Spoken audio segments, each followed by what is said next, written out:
नमस्कार, मैं सीमा दुबे रायपुर छत्तीसगढ़ से। आप देख रहे हैं हरितांजलि एक्सप्रेस। दर्शकों, आज हम होटल क्लार्क इन में आए हैं। छत्तीसगढ़ यातायात महासंघ की जो बैठक हुई है उसकी कुछ तस्वीरें आपको हमारी दिखाते जो हैं। प्रमुख मांग है पिछले 25 साल से जब से छत्तीसगढ़ राज्य गठन हुआ है, हमारी प्रमुख मांग ये थी कि जो कानून में 72(2)(5) में जो प्रावधान है कि 2 यात्री बसों के मध्य में समय अंतराल का निर्धारण छत्तीसगढ़ शासन के द्वारा किया जाना चाहिए, जो कि आज दिनांक तक के नहीं किया गया है। जितनी भी सरकारें आई, हमने सबसे निवेदन किया, हमारी ये मांग अभी तक के पूरी नहीं हुई। और कोई भी बस वाला है जो पहले से संचालित है, 12,000 बसें चल रही हैं, आए दिन 5 मिनट में परमिट जारी हो रहा है, 2 मिनट में परमिट जारी हो रहा है, सेम टाइमिंग में परमिट जारी हो रहा है। इससे न केवल पुराने बस संचालकों का व्यापार खत्म हो रहा है, बल्कि मार्ग में जो 2 व्हीलर 4 व्हीलर कार चालक हैं, टेम्पो चालक हैं, ट्रक वाले, उनको भी दिक्कत हो रही है। दुर्घटना कारक समय चक्र जारी हो रहा है, हिंसा हो रही है, मार्ग में अनावश्यक मार काट, अपनी स्थिति निर्मित हो रही है, अराजकता फैल रही है, शांति भंग हो रहा है। इसके लिए जिम्मेदार कौन है? तो इस सब से निजात पाने के लिए हमने छत्तीसगढ़ शासन से निवेदन किया है कि 2 यात्री बसों के मध्य अंतराल का निर्धारण किया जाए। और हमारी प्रमुख मांग ये भी है कि जितने भी परमिट आपने पिछले 10 महीने में इलीगल तरीके से जारी किए हैं, उसको राजपत्र में अधिसूचना के माध्यम से सारे परमिट निरस्त किया जाए। चाहे प्रदेश अध्यक्ष का परमिट हो, या महासचिव का परमिट हो, या ज्वाइंट सेक्रेटरी का परमिट हो, या मेरा परमिट हो, जिसका भी परमिट हो, सारे परमिट राजपत्र में अधिसूचना के माध्यम से निरस्त होना चाहिए। नहीं तो सारे बस वालों का व्यापार समाप्त हो जाएगा। आज 12,000 बस संचालक हैं जो अच्छी रोजी रोटी व्यवसाय चला रहे थे, ड्राइवर, कंडक्टर, हेल्पर। 1,08,000 लोगों को छत्तीसगढ़ राज्य के बस संचालक रोजगार देने का काम करते हैं। आज उन लोगों का व्यवसाय छीनते चले जा रहे हैं। बस संचालन के व्यवसाय में अंधकार छाते जा रहे हैं। जनता के सामने दुर्घटना बलवती होते जा रही है।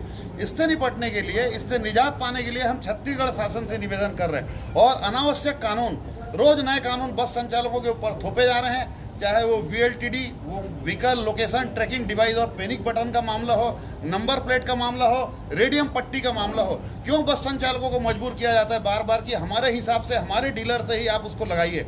रेडियम पट्टी बिल्कुल सही हालत में है, पिछले 1 साल का फिटनेस होता है, कई गाड़ियों का 2 साल का फिटनेस होता है, जब सही स्थिति में है। और आप ही की सरकार ने हुक्म दिया था आप इस डीलर से रेडियम पट्टी लगाइए, वैसा लगाने के बाद आप फिर से क्यों मजबूर कर रहे हैं? 1,200 रुपये का रेडियम पट्टी लगाने के बाद आप बोलते हैं आज 2,500 रुपये वाला रेडियम पट्टी लगाइए, 13,500 रुपये का VLTD लगाइए। दिल्ली में 4,500 रुपये में लग रहा है, उड़ीसा में 3,500 में लग रहा है, झारखंड में 8,000 में लग रहा है। यहाँ क्यों 13,500 का VLTD लगाने के लिए मजबूर किया जा रहा है? तो सबसे पहले आज हमारी ये सारी मांग है, हम छत्तीसगढ़ शासन को इससे अवगत कराएंगे। और उसके बाद अगर हमारी मांग अगर नहीं मानी गई तो हम पहले 1 दिन ही धरना देंगे पूरे प्रदेश में। उसके बाद भी हमारी मांग नहीं मानी गई तो मरता क्या ना करता, आंदोलन ही एक मात्र विकल्प है। हम छत्तीसगढ़ राज्य में बस संचालकों को लेकर, बस संचालकों के हितों को लेकर चरणबद्ध आंदोलन चलाएंगे। और इस आंदोलन से सरकार को एक दिन बस संचालकों की मांगों को मानना ही पड़ेगा। नहीं तो यात्री यात्रा किस में करेंगे, आना जाना किस में होगा, हाहाकार की स्थिति निर्मित होगी। इसके लिए जिम्मेदार कौन होगा? मुख्यमंत्री को कहा है आपने कि परिवहन विभाग को जी हमने कहा है कि चूंकि मुख्यमंत्री महोदय का प्रोटोकॉल होता है और मुख्यमंत्री बहुत सारे विभागों में आते हैं तो उनके पास समय नहीं रहता। हम पिछले 8 महीने से लगातार मांग कर रहे हैं, लेटर लिख के मांग कर रहे हैं, आप हमको 10 मिनट का समय दीजिए। पिछले महीने हमने कहा हमको 5 मिनट का समय दीजिए, वहां से कोई रिप्लाई नहीं आता। तो हम जानते हैं कि मुख्यमंत्री का प्रोटोकॉल होता है, उनकी मजबूरी है, लेकिन हम ये चाहते हैं कि महीने में 30 दिन होता है, हमको 10 मिनट का समय दे दें। 12,000 बस संचालक हैं, क्या 10 मिनट का टाइम नहीं होगा मुख्यमंत्री महोदय के लिए? अगर ऐसा नहीं हो सकता तो छत्तीसगढ़ शासन में और भी 11 मंत्री हैं, किसी भी मंत्री को इसका प्रभार दिया जाना चाहिए ताकि हम उनसे एक सार्थक चर्चा कर सकें। पूर्व में भी भाजपा की सरकारें थी, हेमचंद यादव जी परिवहन मंत्री थे, माननीय राजेश मूणत जी मंत्री थे, माननीय अकबर जी मंत्री थे। सारे बस संचालकों की बातें सुनी जाती थी, उसका निराकरण किया जाता था। लेकिन पिछले 10 महीने से छत्तीसगढ़ राज्य के बस संचालक उबल रहे हैं। इसका जिम्मेदार कौन है? कोई सुनवाई नहीं हो रही यहाँ पे। इसलिए हमको आंदोलन की रूपरेखा यहाँ पे बनानी पड़ रही है। यही हमारा कहना है। देखिए, संघ 4 लोगों से मिल के बनता है। पूरे प्रदेश के एक जिले के 32 जिले के बस वालों को लेकर के ही संघ बनता है। अगर कोई आदमी, 4 आदमी घर के लोग मेंबर मिल करके अगर कोई यूनियन बना लेते तो हम उसको रोक नहीं सकते। और एक बात और भी मैं बहुत ही विनम्रता से कहना चाहूँगा कि जितने ज़्यादा संघ होंगे उतना ज़्यादा बस वालों का भला होगा। बनाए संघ, कोई दिक्कत नहीं है। जगह जगह यूनियन रहता है, बस वालों को यूनियन रहता है, आबकारी वालों को यूनियन रहता है, जाति समाज में बहुत सारे यूनियन रहते हैं। क्या दिक्कत है? हड़ताल पे जाएंगे, क्या उनका भी समर्थन रहेगा? किसका?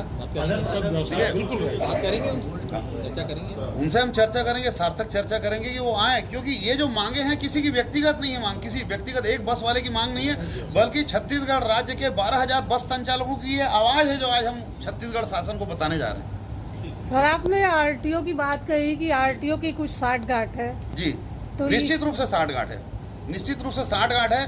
उसका जीता जाता प्रमाण ये है कि झारखंड में 8,500 में जो VLTD लग रहा है, यहाँ 13,500 क्यों? दिल्ली में 3,500 में मिल रहा है, छत्तीसगढ़ में 13,500 क्यों? उड़ीसा में 4,500 में लग रहा है, छत्तीसगढ़ में 13,500 क्यों? इसका जवाब छत्तीसगढ़ शासन को देना होगा।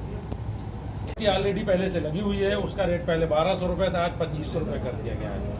परमिट को बेअफराद किसी की भी गाड़ी के आगे, किसी के भी पीछे सेम समान समय चक्र पर जारी कर रहे हैं, जिससे एक्सीडेंट बेअफराद बढ़ते जा रहे हैं। कोई सुनने के लिए तैयार नहीं है और हम बार बार निवेदन कर रहे हैं, पत्र दे रहे हैं, लेकिन हमारी मुलाकात हमारे देश के मुखिया आदरणीय शाह जी से हमारी मुलाकात भी नहीं हो पा रही है कि हम उनको अपनी पीड़ा बता सकें। अधिकारियों को हम सारी बातें अपनी बताते हैं, लेकिन अधिकारी कोई भी चीज़ को संतोषजनक कोई जवाब नहीं देते हैं। ठीक है, देखते हैं, करते हैं, लेकिन परेशानी को बढ़ाते चले जा रहे हैं। हम अपने व्यवसाय से त्रस्त होकर आज हमने ये मीटिंग रखी है और इस मीटिंग में हमने ये सोच लिया है कि अगर हमारी बातों को नहीं सुना गया और नहीं मिल रहे हैं, कोई बात नहीं, हम अपने सारे पत्र मंत्रियों के बंगले के पास जाएंगे, अपना पत्रों को सारे बस ऑपरेटरों के साथ देंगे, उसके बाद वापस 7 दिन तक इंतजार करेंगे। अगर 7 दिन के अंदर हमारी बात को नहीं माना गया तो हम 1 दिवसीय बस स्टैंड के बाहर अपना धरना देंगे, सरकार को उससे अवगत कराएंगे कि हमें क्या परेशानी है। आप लोगों के माध्यम से अवगत कराएंगे कि सरकार को ये सूचना पहुंचे कि भाई हम क्यों परेशान हैं और इनकी बातों को बुला के हमें सुनी जाए या ना सुनी जाए, हमारी मांगे जायज़ है या नहीं जायज़ है। बाकी मैं पहले हम ये 7 दिन के बाद अगर नहीं सुना गया तो हम अपनी गाड़ियों को बंद नहीं करेंगे, गाड़ियाँ चालू रहेंगी। सिर्फ हम बस स्टैंड में सारे बस ऑपरेटर 1 दिन के लिए हड़ताल करेंगे, सारे बस ऑपरेटर बैठ के। उसके बाद अगर नहीं हमारी बात को ध्यान दिया गया तब फिर हम आपस में चर्चा करेंगे, चर्चा करके ये तय करेंगे। और देखिए, जब हमारा व्यवसाय है और व्यवसाय हमारा नहीं सही चलेगा तो फिर बसें जब चलेंगी ही नहीं तो बंद करने में भी कोई हमें आपत्ति नहीं है, फिर हम बंद भी कर सकते हैं। चलेंगी तो कोई प्रॉब्लम नहीं, हम खुद नहीं चाहते कि हमारी गाड़ियाँ चलें, क्योंकि दिन प्रतिदिन डीजल से लेके और टैक्स से लेके टोल से लेके हर चीज़ में तो बस ऑपरेटर ही सफ़र कर रहा है। तो हम पहले निवेदन करेंगे, जब हमारी बातों को नहीं सुना जाएगा तो फिर हम आगे सोचेंगे कि हम अपनी गाड़ी। जब से आज करीब 8 से 9 महीने हो गए हम लगातार अपने पत्र दे रहे हैं कि हमारी समस्याओं को सुना जाए। अधिकारी लोग मनमानी कर रहे हैं, हमारी बातों को सुनने के लिए तैयार नहीं है, बस पत्र ले लेते हैं, देखते हैं। लेकिन मेरे को ऐसा उम्मीद है कि ये पत्र की खबर आज भी हमारे मुख्यमंत्री जी के पास शायद नहीं पहुंची है और नहीं इसमें जरूर कुछ न कुछ कार्रवाई होती। हम पहले एक बार चाहते हैं कि उनको पहुंच जाए, वो सुन ले, उसके बाद अगर बातों को नहीं ध्यान में हमारे दिया जाएगा तब आगे जरूर विचार करेंगे कि आगे में क्या करना और क्या नहीं करना।